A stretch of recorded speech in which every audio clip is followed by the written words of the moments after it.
Right, guys, so we just got back from watching 10 Cloverfield Lane. Overall, I enjoyed the movie. I'm going to give a quick review now, but I'm going to get into some heavy spoilers towards the end, especially with the ending of the film, which I really hated. But overall, the movie was really good. John Goodman, incredible in this. It's the best thing I've seen him in. Who knew Fred Flintstone could be so creepy?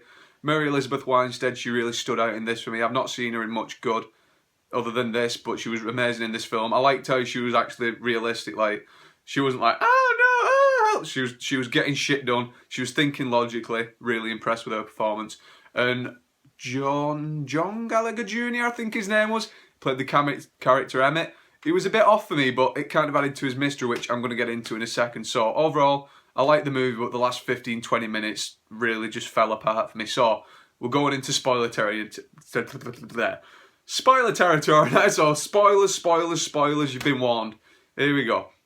Mary Elizabeth Winstead, she gets out of the bunker and there's aliens outside. I was just sat there, I was like, really? This is how we're going to tie into the Cloverfield thing, that there's aliens? Right, okay.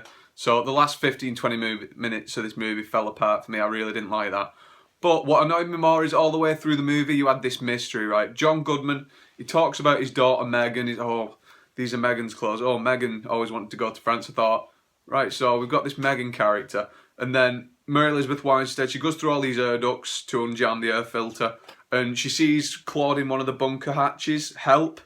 And she goes back to Emmett's character like, someone's been trapped in here. And he's like, oh, that's not Megan. Like, he shows her a picture, and that's not Megan, that's Brittany. That's a girl who went missing years and years ago. We never found her. So I was thinking, right, John Goodman's kidnapped this girl. But then I got thinking, well, Emmett apparently helped him build this bunker. So that got me thinking even more.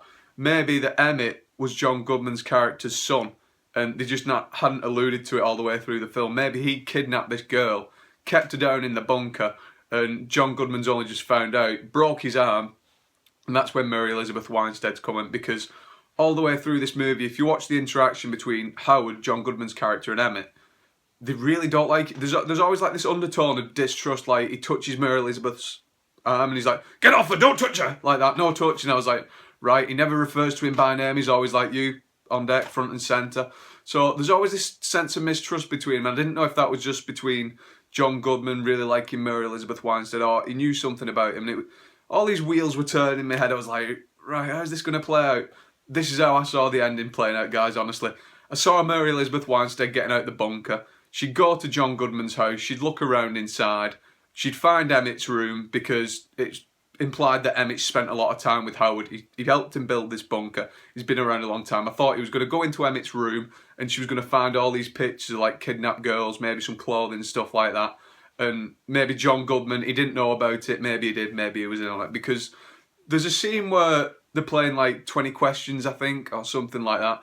And he's like, little, what's the name for a girl? An older girl, like that. And he's like, princess, daughter, girl, little girl, princess. And I was like, this guy's got some issues going on. It's like, he's got like this thing where he's missed his daughter so much. So it was all really confusing, but I thought that's how it was going to play out, that they'd both been in cahoots in stealing this girl, and it just fell apart towards the end. I was like, oh right, so John Goodman really was just a fucking psycho, because he shoots Emmett in the head point blank, and I was like, oh fuck, right, so that's clearly not his son. But I don't know, guys, it just felt like a cheap rip-off at the end. I was really invested in this. I was trying to work out the mystery, because John Goodman's character Howard, he's got this massive vat of acid, and the point where the woman's banging her head against the window of the bunker, and she's like, I only got a bit on me. I thought she's had acid thrown in her face or something like that. She's got acid on her. But no, it's just the aliens spraying all this weird fucking green gas. But yeah, that's the only real issue I had with the movie, guys. The last 15-20 minutes, I was loving it up till then. The tension was incredible. I love these sort of movies where it's close encounter and you really see humanity for what it is. But she went outside, a little alien dropped out of this ship, and I'm going to talk about that. How the hell do you destroy an alien ship with a Molotov cocktail? I was just watching it, I was like, really? This is how she's going to defeat the aliens? We brought this bottle of booze all the way just so she could Molotov cocktail this alien ship monster thing, and I don't know, guys. It really ended it on a down note. So if the ending would have been different, not like, it doesn't even have to be the ending I was on about, I would have liked to have seen any other ending than this, which didn't involve aliens. I would have loved it. I would have given it a 9 out of 10. But just the ending, guys, it dropped me down to a 7 out of 10. I really, really, really love. I can't emphasize how much I love this movie until the last bit. And even at the last bit where Mary Elizabeth Winstead, she Molotov cocktails this alien. She escapes from the little weird worm mouth thing.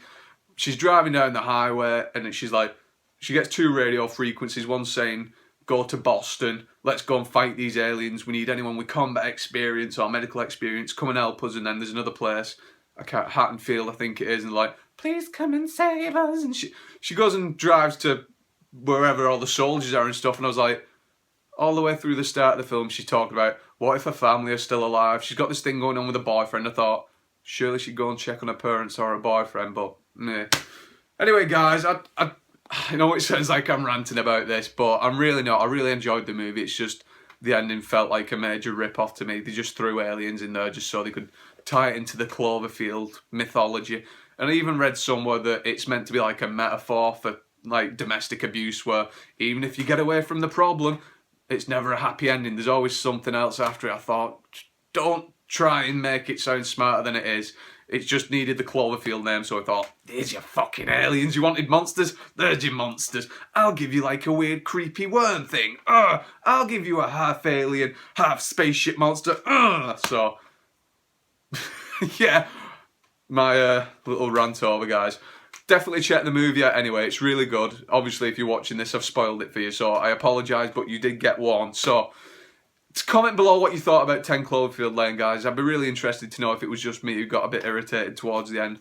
Like this video if you did enjoy it. Comment below, and if you want to keep up to date with my videos, subscribe. See you next time. Bye-bye.